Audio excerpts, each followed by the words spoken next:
వ్యవహారంపై తెలంగాణ సీఎం రేవంత్ రెడ్డి తొలిసారి స్పందించారు. ఫోన్లు విన్నాం, వింటే ఏమవుతుందని అహంకారంగా కేటీఆర్ మాట్లాడుతున్నారని రేవంత్ ఫైర్ అయ్యారు. త్వరలో కేటీఆర్ చర్లపల్లి చిప్పకూడు తినడం ఖాయమన్నారు. తాగుబోతు మాట్లాడినట్లు కేటీఆర్ మాట్లాడుతున్నారని రేవంత్ ఫైర్ అయ్యారు. ఫోన్ ట్యాపింగ్ వ్యవహారంలో ఎంతటి వారినైనా వదిలిపెట్టేది లేదన్నారు. ఎవరైనా కుటుంబ సభ్యుల కాల్స్ వింటారా అని రేవంత్ ప్రశ్నించారు. బీఆర్ఎస్ చెప్పినట్లు కొంతమంది అధికారులు నడుచుకున్నారని, వారి పరిస్థితి ఇవాళ ఏంటో ఒకసారి చూడాలన్నారు రేవంత్ రెడ్డి. గత ప్రభుత్వం ఓట్లేసి గెలిపించిన ప్రజల్నే భయపెట్టి పోలీసులు కేసులు పెట్టి ఫోన్ ట్యాపింగ్లు చేసి ఎవరు ఏం మాట్లాడుకుంటారో ఎవరింట్లో భార్య భర్తలు మాట్లాడుకున్నా వినాలన్న దుర్మార్గమైన ఆలోచన గత ప్రభుత్వం చేసింది. ఆయన మాట్లాడుతుండే కేటీఆర్ కొద్దిమంది విన్నామని, ఏం పనే మంది సంసారాలలో ఏలు పెట్టి చూసే పని నీకు? ఎవరైనా సిగ్గునోడు అట్లా మాట్లాడతాడా? ఇంటే విన్నాం కొంతమంది ఫోన్లు, ఇంటే ఏమవుతుందట? ఎవరన్నా గిట్లా భర్త ఎవడన్నా మాట్లాడతాడా? ఇంకేమవుతుంది? అదే అవుతుంది. చెర్లపల్లిలో చిప్పకూడు తినాల్సి వస్తుంది. ఇప్పుడు వాళ్ళు చెప్పినట్టున్న అధికారులు ఈరోజు ఊచలు లెక్క పెడుతున్నారు. ఆయన అంతకంటే ముందే చెప్పినాం, వద్దురాని ఆయన వాళ్ళు దుర్మార్గులు, దోపిడీదారులు, దొంగలు, వాళ్ళ మాటలు విన్నారంటే మీరు జైలుకు పోతారు, మిమ్మల్ని తర్వాత తిరిగి కూడా చూడారని ఇవాళ కేసులలో ఇరుక్కున్న వాళ్ళని అయ్యో పాపం అని కూడా అంటలేరు. వాళ్ళు చేసినాం ఇట్లనే చేస్తాం.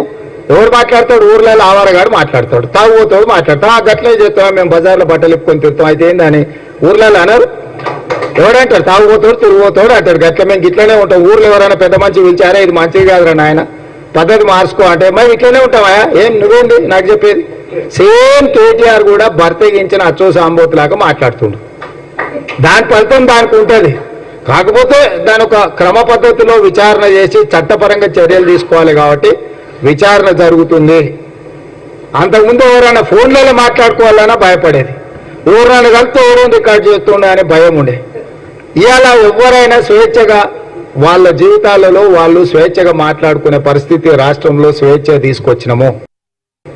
గత ప్రభుత్వం ఓట్లేసి గెలిపించిన ప్రజల్నే భయపెట్టి పోలీసులు కేసులు పెట్టి ఫోన్ ట్యాపింగ్లు చేసి ఎవరు ఏం మాట్లాడుకుంటారో ఎవరింట్లో భార్య భర్తలు మాట్లాడుకున్నా వినాలన్న దుర్మార్గమైన ఆలోచన గత ప్రభుత్వం చేసింది.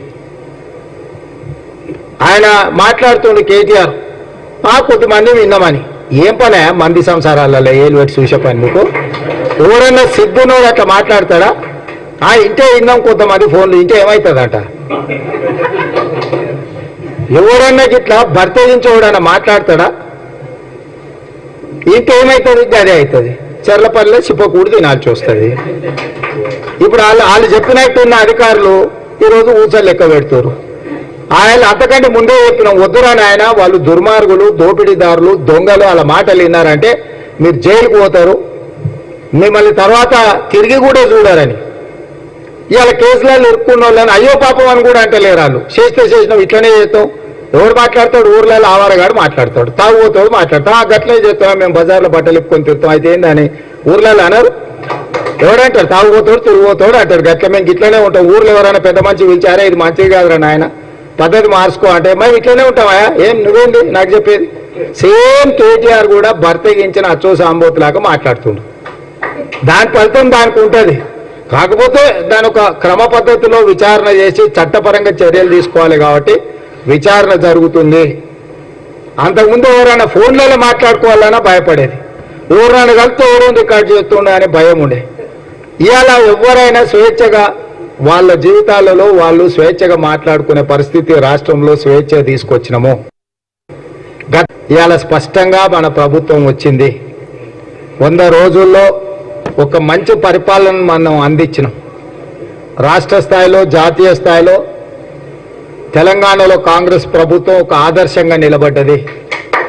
ఢిల్లీకి వెళ్తే మిగతా రాష్ట్రాల వాళ్ళు కూడా కలిసినప్పుడు చాలా చక్కటి పరిపాలన మీ రాష్ట్రంలో అందిస్తున్నారు, మీరు 6 గ్యారెంటీలలో 5 గ్యారెంటీలను అమలు చేసిండ్రు, ఆడబిడ్డలకు బస్సుల్లో ఉచిత ప్రయాణం కానీ, రాజీవ్ ఆరోగ్యశ్రీ ద్వారా 10 లక్షల రూపాయల ఉచిత వైద్యాన్ని అందించడం కానీ, ఆడబిడ్డలకు 500 రూపాయలకే సిలిండర్ అందించడం కానీ, అదేవిధంగా ప్రతి పేదవాడి ఇంటికి 200 యూనిట్లు ఉచిత విద్యుత్తును అందించే విషయంలో కానీ, 4,50,000 ఇండ్లు ప్రతి అసెంబ్లీ నియోజకవర్గంలో 3,500 ఇండ్ల ప్రకారము 22,500 కోట్లతోని ఇందిరమ్మ ఇండ్ల పథకాన్ని వీటన్నిటిని కూడా మన ప్రభుత్వము స్పష్టంగా పేదల సంక్షేమం కోసం మన ప్రభుత్వం పనిచేసింది.